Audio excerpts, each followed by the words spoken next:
ഞാൻ എൻ്റെ കുടുംബത്തെയും കൊണ്ടൊരിക്കൽ വാതിൽ പോയി. സാധാരണ ചില ദിവസം പോകാറുണ്ട്, കുഞ്ഞു മക്കളൊക്കെ ഉള്ളത് കൊണ്ട് അങ്ങനെ പോകാറില്ല. അപ്പൊ അന്ന് വാത് പറഞ്ഞപ്പോ 40 വയസ്സുള്ള ഒരു സഹോദരി തൻ്റെ വാപ്പയുടെ അനുജനുമായി ഒളിച്ചോടിയ സംഭവം പത്രത്തിൽ വന്നതെടുത്ത് ഞാനിങ്ങനെ പ്രസംഗിച്ചിട്ട് സ്ത്രീകളെ കുറിച്ച് മോശമായിട്ട് പറഞ്ഞു. അങ്ങനെ പോരുത് ഇങ്ങനെ പോരുത്. വീട്ടിൽ ചെന്നപ്പോ ഭാര്യ പറയാം, കൊച്ചാപ്പ ഓടാൻ നിന്നതുകൊണ്ടല്ലേ താത്ത ഓടിയത്, അല്ലെങ്കിൽ താത്ത ഒറ്റയ്ക്കല്ലേ കാണും, കൊച്ചാപ്പ കാര്യം പറഞ്ഞു കൊടുക്കണ്ടായിരുന്നു. അപ്പൊ നിങ്ങൾ പെണ്ണുങ്ങളെ മാത്രം കുറ്റം പറഞ്ഞാൽ മതിയോ, ആണുങ്ങളെ കൂടെ പറയണം? ഇത് ശരിയല്ലേ? നമ്മളെല്ലാവരും പെണ്ണുങ്ങളെ മാത്രമല്ലേ പറയുള്ളൂ. നമ്മള് 30 വയസ്സായാലും 40 വയസ്സായാലും കയറാത്ത ജീൻസൊക്കെ എടുത്തിട്ട് കോംപ്ലാൻ പോയി എന്നും പറഞ്ഞ് വല്ലാത്ത രീതിയിൽ മുടിയൊക്കെ വെസ്റ്റാക്കറിന്റെ മോഡൽ സഫനിക്കണ പോലെ ഇങ്ങനെ കുറെ മുടിയും കയറ്റി വെച്ച് തേങ്ങ വന്നു വീണ സ്വന്തമായിട്ട് പൊതിഞ്ഞു പോകും. ആ രീതിയിലാണ് നമ്മുടെ തല. ഇപ്പോഴത്തെ പുതിയ മോഡലാ. അല്ലാഹു അക്ബർ. അതും കൊണ്ടൊക്കെ നടക്കുന്ന പ്രായമേറിയവരുണ്ട്. കൊച്ചുകുട്ടികളാണെങ്കിൽ പോട്ടെ, വിവരമില്ല, അല്ലെങ്കിൽ രക്തത്തിന്റെ തിളപ്പാന്നൊക്കെ പറയാം. പ്രായം ചെന്നവരൊക്കെ ഇല്ലേ, കറുത്ത വെളുത്തിറക്കം നരപ്പിച്ച് അങ്ങോട്ട് വെച്ച് കിടിലനായിട്ട് നടക്കുന്ന എത്രയോ പേരുണ്ട്. അപ്പോ എല്ലാവരിലും ഈ ആണിലും പെണ്ണിലും ഒക്കെ പൈശാചികത നിറഞ്ഞു വരാൻ ഒരുപാട് സമയങ്ങളൊന്നും വേണ്ട. മൃഗമായി മനുഷ്യന്മാരുന്ന എത്ര രംഗമാണ് നമ്മൾ കണ്ടുപോയത്.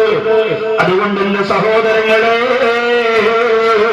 മനസ്സിരിച്ച് നമ്മൾ ചിന്തിക്കുക. മഹ്ദൂദങ്ങൾ പറഞ്ഞതുപോലെ മനുഷ്യനായി നമ്മൾ ജീവിക്കണം. ഖലീലുള്ളാഹി ഇബ്രാഹിം നബി അലൈഹിസ്സലാത്തു വസ്സലാം ഒന്നാമത് പിടിച്ച ജീവി കോഴിയാണെങ്കിൽ വികാരം എന്ന് പറയുന്നതിന്റെ മൂർധന്യതയിൽ എത്തിരിക്കുമ്പോ ഹറാമ കടന്നു വരാറ് എന്റെ പ്രിയപ്പെട്ട ചെറുപ്പക്കാർ ചിന്തിക്കണേ. ഒരിക്കലും ഹറാമിലേക്ക് ശ്രദ്ധ തിരിയാത്ത രീതിയിൽ ജീവിക്കണം. ഒരുപാട് പേര് വളരെ നിസ്സാരമായി കാണുന്ന ധാരാളം പേരുണ്ട്. തിരുവനന്തപുരം മെഡിക്കൽ കോളേജിന്റെ മുമ്പിൽ ചികിത്സയിൽ കഴിയുന്ന ഭർത്താവിന്റെ ചികിത്സ ചെലവിന് വേണ്ടിയിട്ട് ശരീരം വിറ്റ ഭാര്യമാര് വരെ ഉണ്ടായിരുന്നു. പ്രിയപ്പെട്ടവരെ, വനിതാ പോലീസ് പിടിച്ചപ്പോ ഞാനൊരു വേശ്യയല്ല, എന്റെ ഭർത്താവിന്റെ രോഗം മാറ്റാൻ ചികിത്സയ്ക്ക് കാശില്ലാത്തത് കൊണ്ട്, ബന്ധുക്കളും കുടുംബക്കാരും തന്നത് തീർന്നുപോയത് കൊണ്ട്, ഒരു നിവൃത്തിയുമില്ലാത്തത് കൊണ്ട് എന്റെ ശരീരം ഞാൻ അന്യപുരുഷന്മാർക്ക് വിൽക്കാൻ തീരുമാനിച്ചു എന്ന് പൊട്ടിക്കരഞ്ഞു. പ്രിയമുള്ളവരെ, മനുഷ്യന്റെ വികാരത്തെ അടക്കി നിർത്താൻ, ഒതുക്കി നിർത്താൻ എന്റെ പ്രിയപ്പെട്ട സഹോദരങ്ങൾ മനസ്സിൽ വെച്ചെല്ലാരെങ്കിലും അപകടമാണ്. നമ്മൾ ഓരോരുത്തരും അത് നിയന്ത്രിച്ചിരിക്കണം, ഇല്ലെങ്കിൽ വല്ലാത്ത പ്രശ്നമാണ്. എന്റെ പ്രിയപ്പെട്ട സഹോദരിമാരും സഹോദരങ്ങളും അങ്ങനെ തന്നെയായിരിക്കണം. അത് ഞാൻ ഒരുപാട് വിശദീകരിക്കുന്നില്ല. എന്റെ പ്രിയപ്പെട്ട ചെറുപ്പക്കാരുടെ മനസ്സിനെ ഇക്കളിപ്പെടുത്തുന്ന രീതിയിൽ ഒരു 100 ആൽബങ്ങളാണ് വിപണിയിൽ വിറ്റഴിച്ചുകൊണ്ടിരിക്കുന്നത്. എത്രയോ മാപ്പിളപ്പാട്ടെന്ന പേരില് തുണിയില്ലാത്ത പാട്ടുകള് വീട്ടിന്റെ അടുത്ത് അരങ്ങ് തകർത്തുകൊണ്ടിരിക്കുമ്പോ അത് മൊഞ്ചുള്ള പാട്ടാണെന്ന് പറഞ്ഞുകൊണ്ട് എന്റെ പ്രിയപ്പെട്ട ഉപ്പമാര് പോലും ഇരുന്ന് കാണുമ്പോ ഉടനെ ജുമയിലെത്തും, ഉടനെ നഫീസത്തും എന്നൊക്കെ പറഞ്ഞ് 18ഉം 19ഉം വയസ്സായ പെൺകുട്ടികൾ മുട്ടുവരെയുള്ള പാവാറിട്ടുകൊണ്ട് 2 കമ്പ് കയ്യിൽ വെച്ചുകൊണ്ട് കോലുകൾ നടക്കുമ്പോ അതിലൂടെ മാപ്പിളപ്പാട്ട് പാടി സ്റ്റിപ്പ് വെക്കുമ്പോ താടിയും തടവി തസ്ബീഹും കയ്യിൽ വെച്ചുകൊണ്ട് നിസ്കാരപ്പായിരുന്നുകൊണ്ട് ആണും പെണ്ണും അത് കണ്ടാസ്വദിക്കുമ്പോ അത് സ്വർഗത്തിന്റെ പാട്ടാണെന്ന് ചിന്തിക്കുന്ന മുസ്ലിമേ, അല്ലാഹു ഈ സമുദായത്തിന്റെ അടുത്ത ഏറ്റവും വലിയ പരീക്ഷണത്തിൽപ്പെട്ടതായത് മാറിക്കൊണ്ടിരിക്കുകയാ. പിശാചിന്റെ ഏത് തരത്തിൽ നിങ്ങളെ നശിപ്പിക്കാൻ പറ്റോ ആ തരത്തിലേക്ക് കാര്യങ്ങളെ നീക്കിക്കൊണ്ടിരിക്കുമ്പോ എന്റെ പ്രിയപ്പെട്ടവരെ ശ്രദ്ധിക്കണേ. രണ്ടാമത് ഖലീലുള്ളാഹി ഇബ്രാഹിം നബി അലൈഹിസ്സലാം അറുക്കാൻ പിടിച്ച പക്ഷിയുടെ പേര് കാക്ക എന്നാണ്. കാക്കയുടെ സ്വഭാവം എന്തെന്നറിയോ? കാക്കയ്ക്കുള്ള ഒരു ദുസ്വഭാവമാണ്, അത്യാഗ്രഹമാണ്. എത്ര കിട്ടിയാലും തികയത്തില്ല. വീട്ടിന്റെ അകത്തൊരു 100 ചുരിദാർ വെച്ചിരുന്നാലും ഭാര്യയും കൊണ്ട് യാത്ര പോകുമ്പോ നല്ല അടിപൊളി ചുരിദാർ കടയിൽ ഇങ്ങനെ തൂക്കിയിട്ടിരുന്നാൽ ഭാര്യ പറയും, നിൽക്കാ ഒന്ന് ചവിട്ടണേ, ഞാൻ ആ ചുരിദാർ ഒന്ന് വാങ്ങിച്ചു. ഭർത്താവ് പറയും, ഇനി 150 എണ്ണം വീട്ടിൽ വെച്ചിരിക്കണത് ആരെ കുഴിച്ചാക്കാൻ, അവിടെ ഇരിക്കല്ലേ, നിനക്കത് പോരെ? ഇല്ല, ഞാൻ തൊട്ടിട്ട് വരാം, വാങ്ങി തന്നെ കുഴപ്പമില്ല, പോയി തൊട്ടിട്ട് വരാമെന്ന് പറയാം. അത് വേണ്ട, അതിന്റെ ആവശ്യമില്ല. കടകളിൽ ചെന്നാൽ ഇത് താത്തമാരാരും ചോദിക്കുന്നത്, മേരിക്കൊണ്ടൊരു കുഞ്ഞാടുണ്ടോ? ഇപ്പൊ കടക്കാരൻ പറയില്ല, വാപ്പാക്കൊരു മുട്ടനാടുണ്ട്.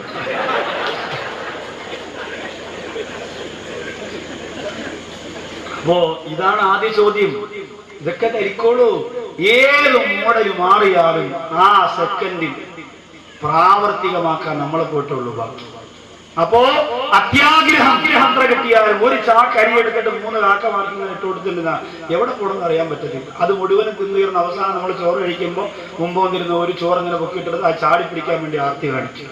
ഇത് അത്യാഗ്രഹമാണ്. എത്ര കിട്ടിയാലും മതി വരൂല. അത് വല്ലാത്ത അത്യാർത്ഥിയാണ്, അത്യാഗ്രഹമാണ്. അവന്റെ സഹോദരങ്ങൾക്ക് സഹോദരിമാർക്ക് അപകടമാണ്, ആപത്താണ്, ദുഃഖമാണ്, ദുരന്തമാണ്.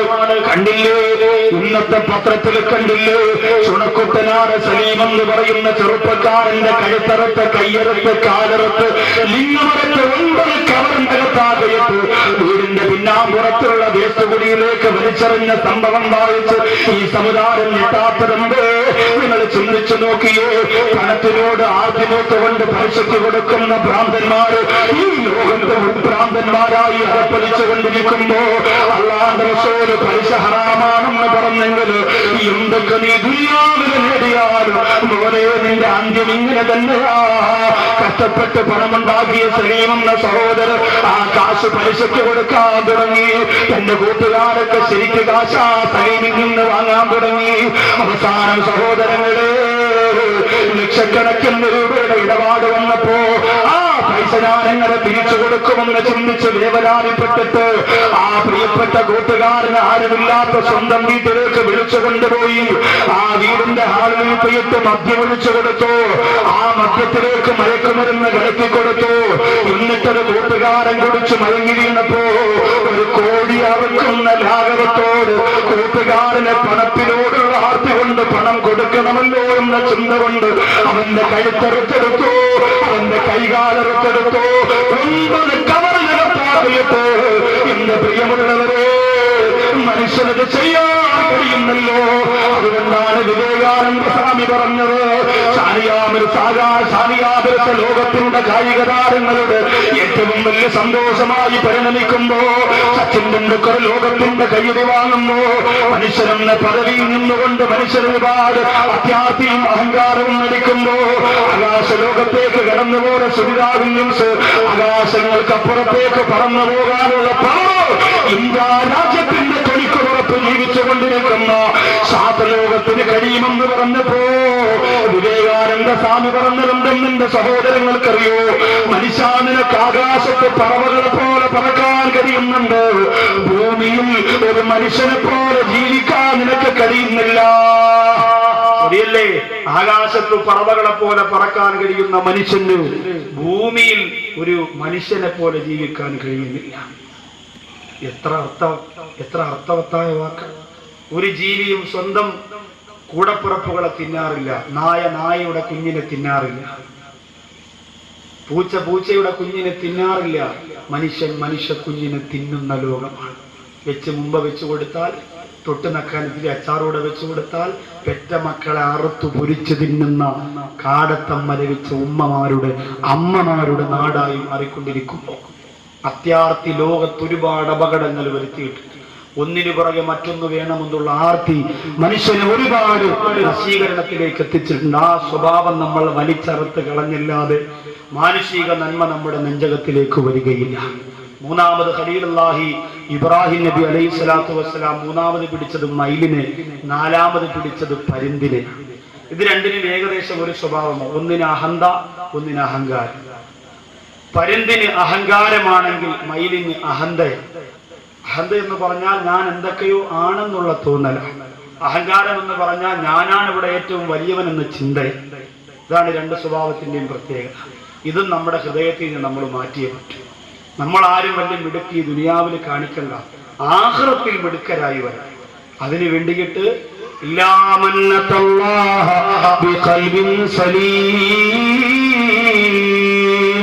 സലീമായ ഹൃദയത്തിനല്ലാതെ, അള്ളാഹു ഇഷ്ടപ്പെട്ട പളുങ്ക് പോലെയുള്ള ഹൃദയത്തിനല്ലാതെ അള്ളാഹുവിന്റെ പരലോകത്ത് രക്ഷയില്ല എന്ന് ഖുർആൻ പറയുമ്പോ എന്റെ പ്രിയമുള്ളവരെ, അല്ലാഹുമ്മ അഹീനി ഇൻസാനാ വമിത്നി ഇൻസാനാ, എന്നെ ഒരു മനുഷ്യനായിട്ട് ജീവിപ്പിക്കണേ അല്ലാഹ്, എന്നെ ഒരു മനുഷ്യനായി മരിപ്പിക്കണേ അല്ലാഹ്. അല്ലാഹ് റസൂല് ദുആ ചെയ്തിട്ടുണ്ട്, മഹാന്മാര് ദുആ ചെയ്തിട്ടുണ്ട്, ആരിഫീങ്ങൾ ദുആ ചെയ്തിട്ടുണ്ട്. ജയ്ദി മഖ്ദൂമങ്ങളെ പോലെ ദീനിന്റെ കരുത്തരാറ് നേതൃത്വങ്ങൾ നിറകുടങ്ങള് ഈ സമുദായത്തിന്റെ നടുമധ്യത്തിൽ നിന്നുകൊണ്ടെങ്ങനെ ദുആ ചെയ്തിട്ടുണ്ട്. അതുകൊണ്ട് നമുക്കും മനുഷ്യനാകാൻ സാധിക്കണം. അയൽവാസിയുടെ നമ്പരമറിയുന്ന മനുഷ്യനാകാ, അനാഥ മക്കളുടെ കണ്ണീരൊപ്പുന്ന മനുഷ്യരാകാ, പാവപ്പെട്ടവരുടെ പട്ടിണി എറിയുന്ന മനുഷ്യരാകാ, കൂടപ്പുറപ്പിന്റെ വേദന എറിയുന്ന മനുഷ്യരാകാ, രോഗിയുടെ വിഷമമറിയുന്ന മനുഷ്യരാകാ, അയൽവാസി അനുഭവിക്കുന്ന വിഷമത്തെ മാറ്റിക്കൊടുക്ക, അവന്റെ കൂടെ തോളോട് തോട് ചേർന്ന് നിന്നുകൊണ്ട് പരിശ്രമിക്കുന്ന മനുഷ്യരാകാ.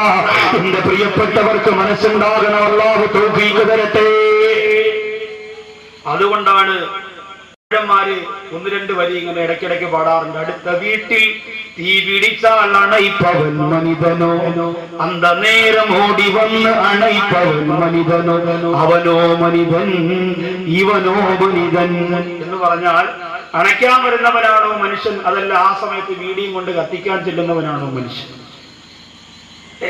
നരകത്തിന്റെ കാര്യം പറഞ്ഞപ്പോ ഒരു മനുഷ്യൻ പള്ളിയുടെ നടയിലിരുന്ന് വീടി വലിക്കുമായിരുന്നു അത്രേ.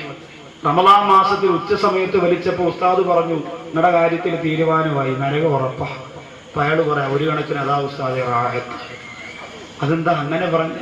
ഒരു ദിവസം വീടി വലിക്കണമെങ്കിൽ 50 രൂപയുടെ തീപ്പെട്ടി വേണം, നരകമാകുമ്പോ തീപ്പെട്ടി വേണ്ട, വീടി കാണിച്ചു കൊടുത്താൽ മതി, കത്തിക്കോട്ടെ. എത്ര ലാഘവമാണ്.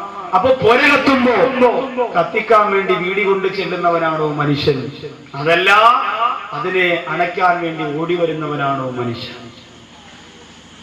അത് തമിഴ്നാടിന്റെ പാട്ടാണെങ്കിൽ മനുഷ്യൻ മണ്ണിൽ പലകോടി അവന്റെ മനസ്സിൽ ശൈത്താന്റെ മുഖം മൂടി. ഇത് കേരളത്തിന്റെ പാട്ട് എന്ന് പറഞ്ഞാൽ മണ്ണിൽ മനുഷ്യൻ പല കോടിയാണെങ്കിലും അവന്റെ മനസ്സിൽ ശൈത്താന്റെ മുഖം മൂടിയാണ്. പണ്ട് ചങ്ങാതി നന്നായാൽ കണ്ണാടി വേണ്ടാന്ന് പറയും. ഇന്ന് ഒരുപാട് ചിരിച്ച് തോളത്ത് കൈയിടുന്നവനാണ് അറുത്ത് കവർണത്താക്കി കുടിച്ചിടുന്നത്. വിശ്വസിക്കാൻ കഴിയാത്ത കാലം, സ്നേഹം തിരിച്ചറിയാൻ കഴിയാത്ത കാലം. അതുകൊണ്ട് മാനുഷിക ഗുണങ്ങളിലേക്ക് തിരിച്ചു വരാൻ അല്ലാഹുവിന്റെ ഖുർആൻ പറഞ്ഞു, ലഖദ് ഖലഖനൽ ഇൻസാന ഫീ അഹ്സനി തഖ്വീം. ഏറ്റവും നല്ല ഉത്കൃഷ്ടമായ പരിപൂർണമായ ഘടനയിലാണ് ഞാൻ മനുഷ്യരെ പടച്ചിരിക്കുന്നത്. أسفل سافلين ثم رددنا പിന്നെ നാം അവരെ മറക്കുന്നതാ അസ്ഫല സാഫിലീൻ. ഏറ്റവും താഴേക്കിടയിൽ ചെയ്യുന്ന, ഏറ്റവും താഴേക്കിടയിലുള്ള മൃഗങ്ങളെ പോലും ചെയ്യാൻ മടിക്കുന്ന, ക്രൂരത ചെയ്യുന്ന, മനുഷ്യത്തരങ്ങൾ ചെയ്യുന്നവരാക്കി അവരെ അകപ്പതിപ്പിക്കുന്നതാണെന്ന് പരിശുദ്ധ ഖുർആൻ. പതിനമല്ലേ നമ്മൾ കാണുന്നത്. ഖുർആനിന്റെ മറ്റൊരു ഭാഗം പറയുന്നു, ലഹും ഖുലൂബുൻ ലാ യഫ്ഖഹൂന ബിഹാ. ഒരു വിഭാഗം ജനങ്ങളുണ്ട്, വലഖദ് റഅയ്നാ ലിജഹന്നം. അവർ നാം പടച്ചിരിക്കുന്നത് നരകത്തിന് വേണ്ടിയാ. അവരുടെ സ്വഭാവം എന്തെന്നറിയോ? ലഹും ഖുലൂബുൻ ലാ യഫ്ഖഹൂന ബിഹാ. അവർക്ക് ഹൃദയങ്ങളുണ്ട്, പക്ഷേ ചിന്തിക്കേണ്ടതിനെ അവർ ചിന്തിക്കുകയില്ല. നമ്മുടെ ഹൃദയം എന്തെല്ലാം ചിന്തിക്കുന്ന ചിന്തിച്ചു നോക്കി നിങ്ങൾ. ഇപ്പൊ തന്നെ ആലോചിക്കും എന്തെല്ലാം കാര്യങ്ങളാണ് നമ്മുടെ ഹൃദയത്തിനകത്ത്. ഇന്ന് അവളെ കണ്ടില്ല, 9 മണിക്ക് പോയി, 10 മണിക്ക് പോയി, 11 മണിക്ക് പോയി, അള്ളാഹുവെ ആക്കവരെ വാത് കേൾക്കാൻ പോയി, ഇറങ്ങിപ്പോയി. 8 മണിക്ക് കറക്റ്റ് ഉളകി പോകുന്ന കുട്ടിയായിരുന്നു, പോയി കാണാൻ പറ്റിയില്ല, ഇറങ്ങിപ്പോയി. അങ്ങനെ ചിന്തിക്കുന്നവർ. നമ്മുടെ കല്യാണം നടക്കുമെന്നു എല്ലാ പക്കത്തിലും 10 രൂപ ഇട്ടിട്ട് ഞാൻ ദുആ ചെയ്യാണ്, റബ്ബേ പടച്ചവനെ ഒരു പ്രശ്നം ഉണ്ടാവാതെ, പള്ളിക്കാര് വിലക്കാതെ, ഒളിച്ചോട്ടവും നടത്താതെ, ആപ്പാടെ അമ്മയുടെ മനസ്സൊക്കെ മാറി മഹത്തായി കല്യാണം നടത്തി തരണേ അല്ലോ. അങ്ങനെ ചിന്തിക്കും. ആമീൻ പറഞ്ഞവരെ ചിലപ്പോൾ പിന്നീട് പ്രായം ചെന്നവർ ആമീൻ പറയാൻ നോക്കിയാൽ മതി. അപ്പോ അങ്ങനെ ആ നിയത്ത് ചെയ്യുന്നവരുണ്ട്. കാരണം ചിന്തകൾ ഒരുപാടാണല്ലോ, ഒരുപാട് ചിന്തകളുണ്ട് മനുഷ്യൻ. പെൺകുട്ടികളൊക്കെ ചിന്തിക്കുന്നത് ആലോചിച്ച് നോക്കി. +2 പഠിക്കുന്ന പുസ്തകമൊക്കെ എടുത്ത് നിവർത്തി വെച്ച് അതിൻ്റെ അകത്തിരിക്കുന്ന പൊടിമീശക്കാരന്റെ ഫോട്ടോയൊക്കെ നോക്കി പഠിച്ചുകൊണ്ടിരിക്കുമ്പോ ഉമ്മ വാപ്പ വിളിക്കും, മോളെ. ഉമ്മ പറയും വിളിക്കല്ലേ, മോള് പഠിക്കുക, എക്സാം എടുത്തിരിക്കുന്നു. എക്സാം എടുത്തിരിക്കാൻ അകത്തിരിക്കണത് ഉമ്മച്ചി കാണാനില്ല. നാക്ക് കുങ്കുമപ്പൂവാണ്, അകത്തിരിക്കണം നോക്കാൻ നേരമില്ലല്ലോ. അതുകൊണ്ട് പ്രിയപ്പെട്ടവരെ, പെൺകുട്ടികൾ ചിന്തിക്കുന്നത് എന്താ? പഠിക്കാൻ പോകുന്ന പെൺകുട്ടികൾക്ക് എന്നോട് സങ്കടം തോന്നണ്ട. എല്ലാ പെൺകുട്ടികളും മാതാപിതാക്കളെ മയക്കാൻ വേണ്ടി ഒരു ഡയലോഗ് പറയും. എന്താണെന്നറിയോ? എന്നെ സൂക്ഷിക്കാൻ എനിക്കറിയാം, എന്നെ സൂക്ഷിക്കാൻ എനിക്കറിയാം. ഇത് പറയുന്ന പെണ്ണിനെ സൂക്ഷിക്കാൻ 10 പേരെ സെക്യൂരിറ്റി ആയിട്ട് നിശ്ചയിച്ചില്ലെങ്കിൽ നിക്കാഹ് നടത്താനുള്ള ഭാഗ്യം പെണ്ണിന്റെ ആ പകിർക്കൊണ്ടു പോകുന്നുണ്ട്. വെറുതെ പറഞ്ഞതല്ല, കണ്ട് അനുഭവിച്ചത് കൊണ്ട് പറയാം. അനുഭവിച്ചത് കൊണ്ട് പറയാം.